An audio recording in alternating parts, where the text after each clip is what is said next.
Welcome, everyone, to another episode of the Rodcast. We've been talking about the fivefold ministry gifts, and today we're talking about the last one, the pastor, the pastoral gift. So, Pastor Rod, what does it mean to be a pastor? What does this word even mean, pastor? We use it a lot these days in churches, but could you unpack that a little bit for us, and we'll go from there? Yeah, simply the New Testament word means shepherd, one who cares for the sheep, really cares well, loves the sheep, feeds the sheep, teaches the sheep.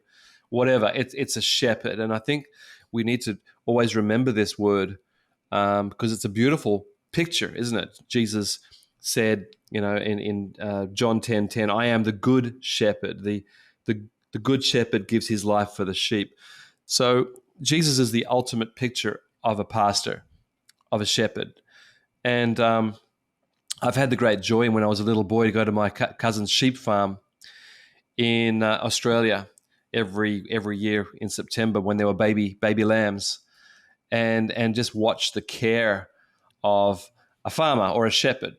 I've had the great joy of seeing that and seeing how the shepherd feeds, protects, shears the sheep, takes care of the baby lambs, and I've seen the picture in modern world of what a modern shepherd looks like, and it's always just a beautiful picture. The shepherd is not always super soft. For example, if the sheep are going towards somewhere dangerous, he's going to send the dog around to get the sheep out of there, or he's going to pull the sheep out of the bog, out of the riverbank before it drowns. So the shepherd is not just this sweet, nice guy. The shepherd is a wise, caring, loving picture. And I think I love that.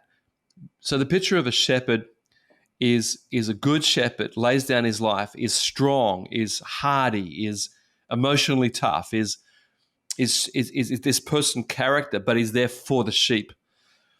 And I think that when we see it that way, the shepherd, the word pastor, really should have a wonderful meaning in everyone's minds. In fact, it's Jesus. The word shepherd only appears 18 times in the New Testament, and 6 of those times is Jesus saying, "I'm the shepherd." So very much the picture of a shepherd is who is Jesus and what is he like. And he's amazingly good, but he's also strong. He's not the sickly little voice, it's the little trailing voice, but he's a strong voice. And I guess we could go to Psalm 23, which again shows the work of the shepherd. I am, the Lord is my shepherd. Probably the number one known verse in the Bible, that plus John 3:16 are the two most well-known verses around the world.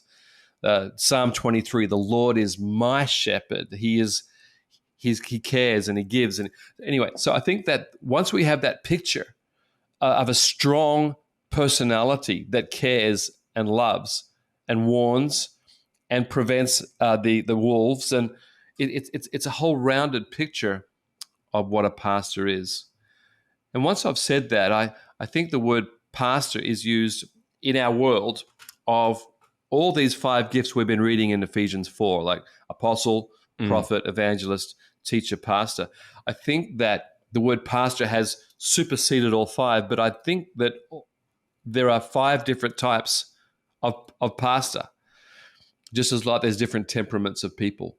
And we could talk about, I think we need to talk about that, because the true pastor, the pastor, is often seen as super caring, and but there's different types of pastors. There's the teaching pastor, the apostolic pastor, the prophetic pastor, the evangelistic pastor, and the pastor. Does that make sense? Like the word pastor has overflowed to all the different giftings, which is fine. But I think that there are different types of pastors. It's almost like it's become like a word of like leader, like some kind of leadership in the church is become a pastor, that word. Yeah. And it's a nice word. It's a great word. And I think we can never lose the concept of the caring, feeding, loving person. So, someone who says, "Oh, well, I'm apostolic, I'm not so caring," I think we have to say, well, hang on. Yeah. You've got to maintain something of the pastor's heart, which is caring. And I'm not saying all apostles are like that, but I'm just saying Yeah. the word is beautiful. It just is not understood. In fact, here in Japan, the word for pastor is not known at all because the evangelical church here is so tiny.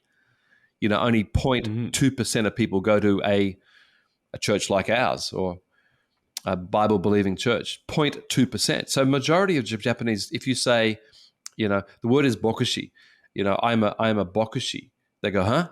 They've never heard the word. And I was thinking about that, and I thought, well, when I got saved at 19 in Sydney, Australia, I didn't know the meaning of the word pastor either because I was born in a family that went to the Anglican church when I was little, and the people were called priests or reverends.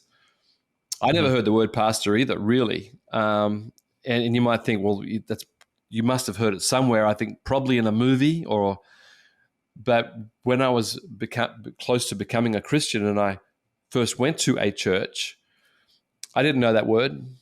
I was truly outside of being a Christian. And so I'd heard of reverend or priest. I didn't know what a pastor was as well. So the word here in Japan, bokushi, the Japanese kanji, bokushi, shi means like a tradesman or a person trained.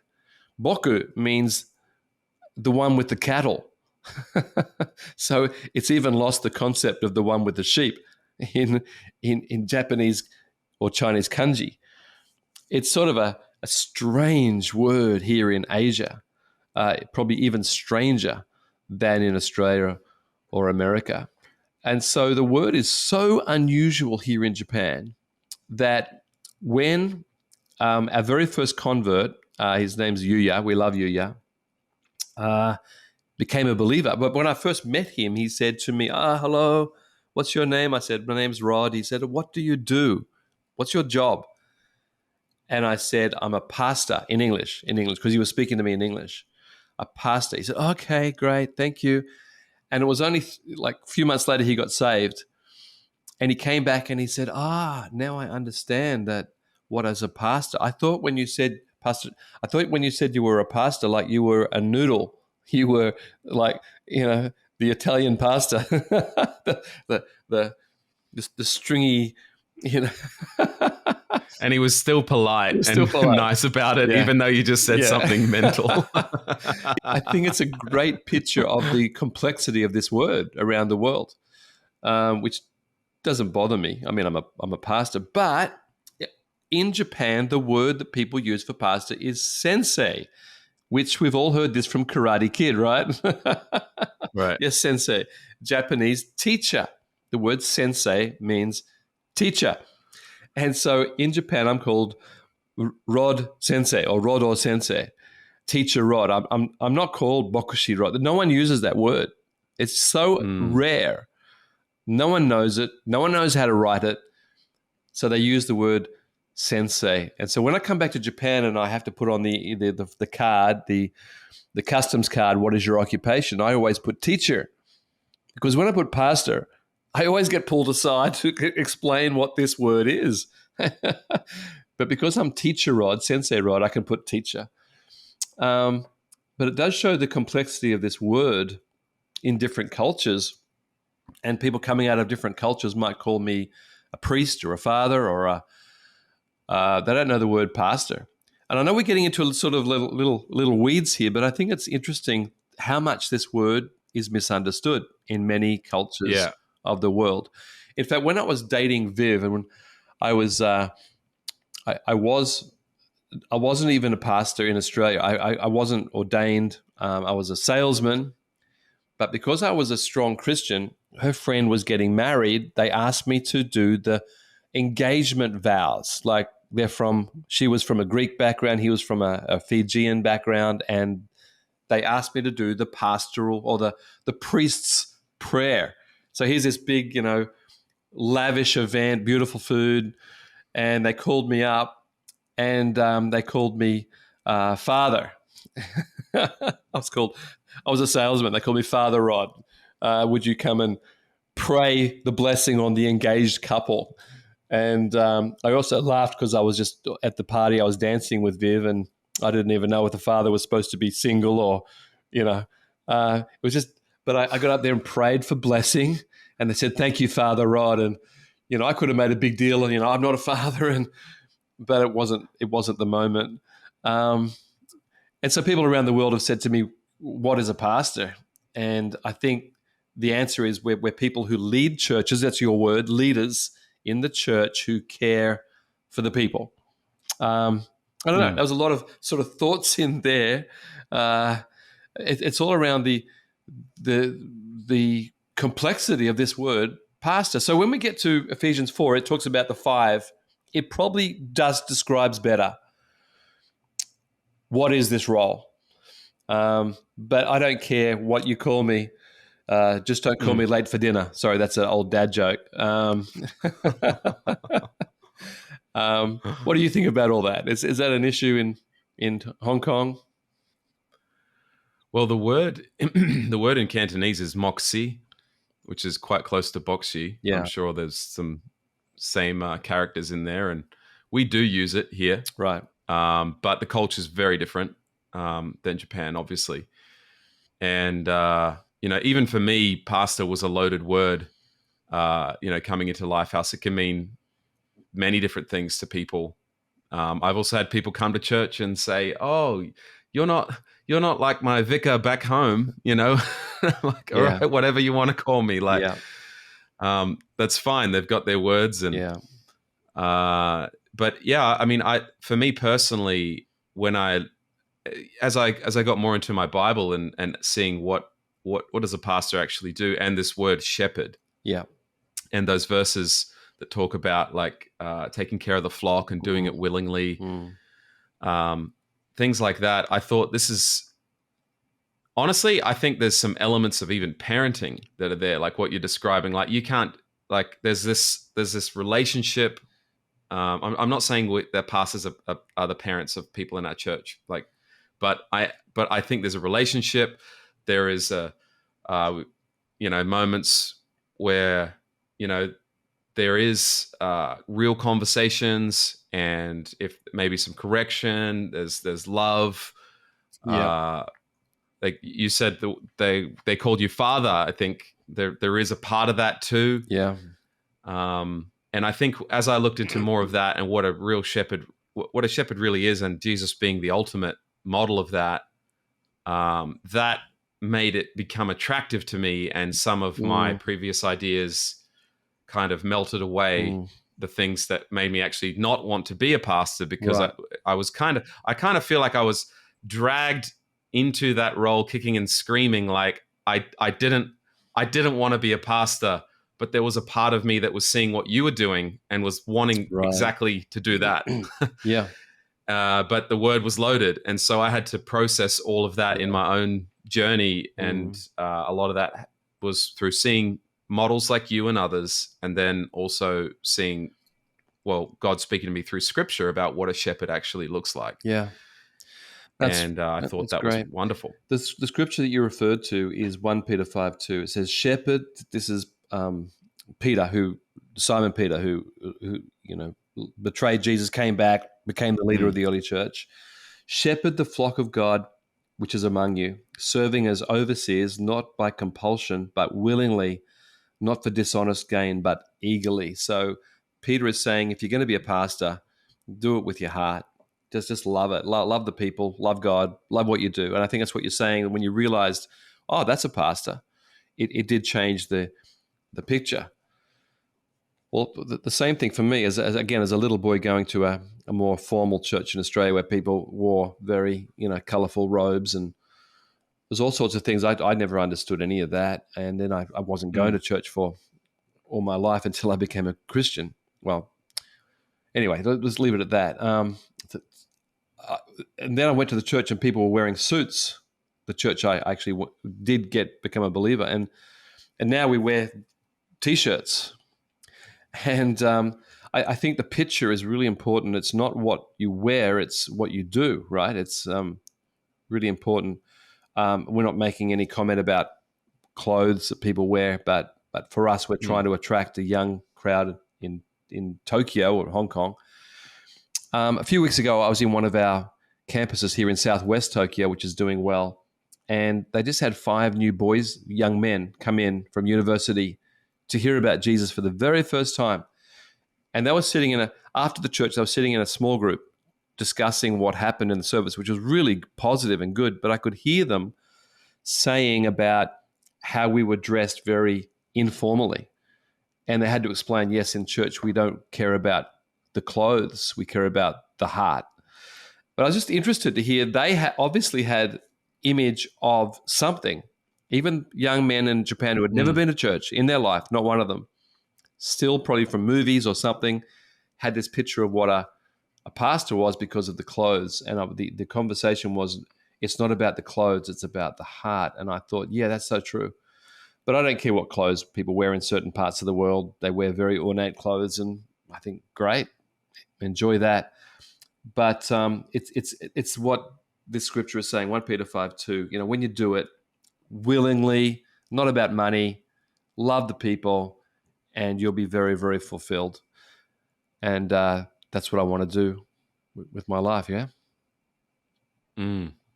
Yeah, me too. I found those verses inspiring, and then seeing it, I guess, you know, your influence was big in my journey, and seeing that look quite, I don't know, it was relatable. Yeah. I think if you were dressed a certain way, it would have just been another barrier, I guess. Right. You know, it's not just another thing that I didn't understand, maybe. Sure. And again, let me say, this is our context. We're not judging other people's context, but our context is to reach young people in Asia. Now, that's what God has called us to do. And I've been to certain churches around the world where they really have wore most beautiful suits, and I'm admiring their suits, but I'm thinking that's a different context than us. But yeah. And we have people showing up to church in suits in Hong Kong. Yeah. We have, you know, their first time, and sure, and no one cares. Yeah. Like it's not about that, but obviously that's their experience, and so cool. If you want to wear that, great. We do tell people what the dress code is before they come. I know a lot of churches even put that on the website, because we've had people turn up in suits too, and they're embarrassed because they're the only one. So yeah, we say, hey, just we're casual. We don't want people to feel, although people have come straight from their work, might be involved in real estate or something. They've come on a Sunday and they're in suits because they've just come from their job, and we're saying, no problem. It's not an issue. Yeah. But I think that getting back to what is a pastor, it's a beautiful picture, but I do believe that there's so many different types of pastor. There is as many types of pastor as there is temperaments. And so my temperament, your temperament are slightly different. And there are people who are really, really, really super caring people. In the world, there'd be people who are involved in like nursing, doctors, and really caring professions. That's what they look like in a not church environment. And in the church, they're very, very caring. And I think with this gift, there are people like that we desperately need. I know we desperately need people like that in every one of our churches, who just love and care and pray and help. And I mean, we're all supposed to do all that, but they're just absolutely loving that area. And they're sort of like, and they're usually better at it. Yeah, they're the pastors, I call them. And we've had people in our movement who have that gift, and I'd look at it and I think, wow. But not everyone is that style. And one of our pastors who had that gift left to go back to Australia, did a great job, really wonderful job. The next pastor came in and he said, I'm not like the other pastor. And we said, that's fine, because we're all different. And we had to explain this concept of temperament, that not everyone is of the same temperament or ability to care and counsel. So we need all types. We need every type of pastor, and the caring, really caring, and the people who are more structural. And the second guy is extremely caring. I've got to say that, but he is very structural, and the church maybe needed that at that time. And the other thing I'd say is, as I've seen real pastor caring people is often they need boundaries. And I don't mean they're going to do something wrong, but often caring people are available 24/7. And unfortunately, I have seen some burnout in my years of pastoring in Australia, especially, where people who had no boundaries and were just caring and caring did burn out. And the sad thing is when the really caring people burn out, you've really lost something. You've really lost something valuable, because people in burnout withdraw, from those roles, don't they? So I would say that people have got to have some boundaries if they're really in that temperament, which we love. Is the mercy gift linked, like the motivational mercy gift, like is that linked to this pastoral gift? Yeah, I think in all so. cases, or I think we talk about the pastor, the really wonderful, caring person, definitely driven by mercy. We've got a few friends of ours in the world who truly incredibly merciful. One of them is our friend in Tejas, Marlo and Cheryl Phillip in New Delhi, doing an amazing job, just reaching hundreds of kids and probably thousands in their families in slums. And we've been supporting them for over 10 years, I think, and just love them. But that mercy gift is so incredible to watch, and you almost feel unloving in comparison. That's not the right answer, but you think this is truly a beautiful gift. We need more people with that gift. But again, they've got boundaries. They've got structures, how to care for the immense number of poor and needy people around them. Otherwise, they wouldn't get sleep and they wouldn't have personal life. So they do have boundaries. But right. Sorry, I just what you were saying just then really just jumped out at me. It's like the boundary is because the need is so huge that it's impossible for one person to meet the need of like the poverty in India, right? Like how it's overwhelming, and so if you are that way inclined and you want to care for every single person that comes across your path, it's not sustainable. No. It's only going to lead in burnout if you don't have those boundaries. Yeah, and as I said, when people burn out, it takes a long time to come back. It depends how severe.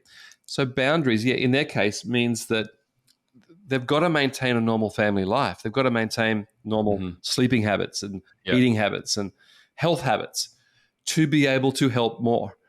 Because if the carers burn out, you've really lost something very, very valuable. So that, and I think in a local church, maybe it's not as severe as that. It could be. We've got friends in Indonesia with the same mercy gift, and other countries, I'm sure in Australia and Japan. We just have to make sure they are taking care of themselves. But I do think even in a local church context, there is kind of need all over the place. Yeah. I mean, people come into church, usually they're looking for a solution to something that's going on in their life, and you could quickly find yourself with no time for your own family or well-being. And as I said, I have seen it when I was a younger pastor. I've seen it, and I do think boundaries would have helped that. An example of boundaries might be saying we're not going to take phone calls during our meal times, or we're going to turn off our phones after this time at night. We're not going to take emergency calls unless it's really an emergency. Now, of course, anyone who's a pastor will have to have access to emergency situations. I'm not saying we withdraw. I'm just saying we try to manage that. For example, some people say, can you counsel me 10 at night? And the answer is no, but I'm available at 8 in the morning. That's sort of boundaries, that we're available at the appropriate time to our family. Making sure the carers are cared for in that situation. Yeah, so it's not, let's be clear, it's not rejecting people who have needs. It's they have to, we're directing them towards how they can get help without actually hurting the person who's caring for them, so that they can do that for a long time and care for a lot of people. Absolutely.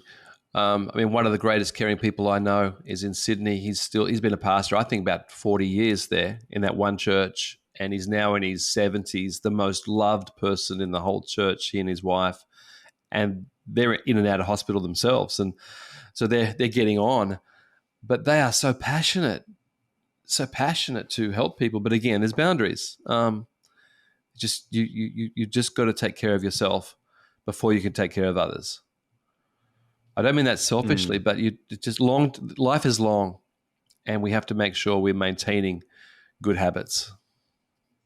Yeah, we talk about that a lot. Well, I don't know, it just comes up a lot in our team. In our team here is building things in a way that's sustainable. Like, we want to be doing this long into our retired years, like, leading at high levels in the church and having a big impact for God. We don't want this to be a sprint. So yeah, boundaries make a lot of sense, especially for people who do deeply care. And even Jesus, let's get back to the Good Shepherd. It says he got up early and went away and prayed for himself by himself, and people were looking for him, but he wasn't found for some time. He needed to recharge his own humanity, his own human batteries, even though he was fully God, fully man. But he needed to recharge. I think it's a great picture of our need to recharge. And that's why we talk a lot about journaling and that time with God every day. Just we're giving out. We need to restore our batteries, whether it's emotional or physical or spiritual. We just need recharge. And doing what recharges us is very important. Getting to God and, Lord, fill me with your spirit and give me a word and encourage me. And feeling God's strength is such a big part of our culture, isn't it? Mm. So if you feel like you might have this gift, where do you think is a good place to get involved with in church life? How does it look? I think small groups and kids' church are two of the ones, or youth group, just serving with people. I mean, this person needs to be with people. This is a gift, caring about people. So the way you know you have it is being with people, and then loving people, enjoying small groups. I've always loved small groups. I've loved the interaction, watching people grow, and praying for people. So I think this gift is revealed through being with people, and through the chance to be able to pray for people and show people how to read the Bible, and just those basic things. It shows a passion. There's a passion there to do this, and I think without that passion, maybe there's some other area you could look at. But with this, it's like a ground level. Yeah, they love people, love being with people, love helping people. But once again, I've seen some pastors who started off quite insecure or quite shy or so you don't know at the beginning until you actually get involved and do it and see how people respond. So it's a growing area in people's lives as people get more confident around people. Here in Japan, a lot of people are raised in a home where there's only one child, not because that's the law, but just that's social in Japan. And they haven't had a brother or sister at home. So church is a place where they've been able to really socialize with people like themselves. And that's when we've seen in the small group and helping kids church, just this development of a love for people. So once again, when people come in, you don't know what gift they have. And church is just a great place on the welcome team, the ushering team, helping people, that's being involved in some area with people. And then all of a sudden people saying, I really love this, or I really would like to do this more, probably have that pastoral gift in their life. And it's a great thing. I've been a pastor for 30-something years, 38 years, something now. No regrets. Yeah. It's just been great to see people growing and changing. But I've also had very good leadership to show me what a pastor is, to show guidelines, to show boundaries we talked about. A lot of it's the modeling. You brought that up. So seeing a model and saying, yeah, that's really what I'd like to do more of with my life. Also, just finally, we did talk about those fivefold: apostle, prophet, evangelist, pastor, teacher. All of those are a pastor in our world. That's how we sort of started this. So some temperaments are very much more into structure, or we need that very much, are more into visionary, more into leadership, more into the prophetic, musical, whatever it is, gift mix. We call it pastor today, and I think it's a really good word to finish off. If it includes all of that, then the word pastor is very broad, and a lot of people dealing with people, because it's always about people, will really enjoy serving the Lord with gladness, which I believe is what pastors should do. Awesome. Well, I think that's a great place to stop on our final topic there. We've gone through all 5 right now, and if you're listening and this is the only one you've heard, go back and listen to the other 4 that we have not mentioned today. And even the first episode, we kind of talked about the 5-fold ministry gifts from a high-level kind of overview. So as we wrap up today, Pastor Rod, this kind of series, this mini-series we've been doing, any kind of final thoughts on all 5 or developing them? I just say the local church is not perfect, but it's a great place. I've always been in a great local church, and I really encourage people to be in a local church and a good church and serve somewhere, because in serving we discover we feel good about serving, but we also discover gifts. Really be involved, love where you are, and the last thing I'd say is just keep forgiving people. People are people, and I'm people, and Jesus said you must forgive. And I think a lot of being successful in church life is just forgiving, loving, getting to God, being refreshed, and you will see whether these gifts rise. I think they will. I think everybody has some gift, and I think you'll enjoy church a lot more. So be blessed as you serve the Lord with gladness. Awesome. Well, thanks everyone, and thank you, Pastor Rod. We'll see you on the next episode. Bye-bye. Thank you so much for joining us today. And if you enjoyed today's episode with Pastor Rod, why don't you subscribe on whatever platform you are listening to this, and we'll see you next time.